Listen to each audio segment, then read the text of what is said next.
স্মার্টফোনের রোমাঞ্চকর বিবর্তনের ওপর আজকের এই সংক্ষিপ্ত আয়োজনে আপনাদের স্বাগত। ৯০ দশকের সাদামাটা একটি যোগাযোগের যন্ত্র কিভাবে আমাদের ব্যক্তিগত পরিচয়ের অবিচ্ছেদ্য অংশ হয়ে উঠল এবং ২০৩৫ সালের এআই চালিত অবিশ্বাস্য ভবিষ্যতের দিকে এগিয়ে যাচ্ছে, আজ আমরা সেটাই জানব। প্রথমত, চলুন স্মার্টফোনের সেই বিস্মৃত পথিকৃতদের কথায় আসি। আপনাদের কি মনে হয় আইফোনই দুনিয়ার প্রথম স্মার্টফোন ছিল? একদমই না।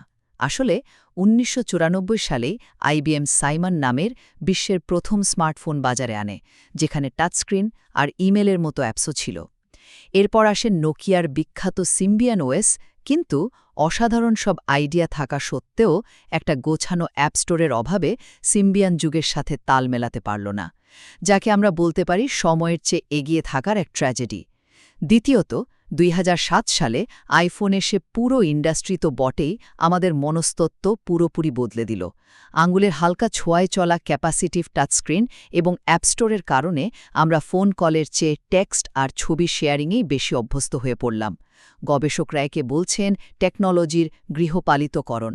একটু ভেবে দেখুন তো, ফোন কি এখন আর স্রেফ কথা বলার যন্ত্র আছে, নাকি এটা আমাদের আবেগ আর পরিচয়ের একটা ডিজিটাল আয়না হয়ে দাঁড়িয়েছে? অবশেষে চোখ রাখা যাক ২০৩৫ সালের ভবিষ্যতের দিকে।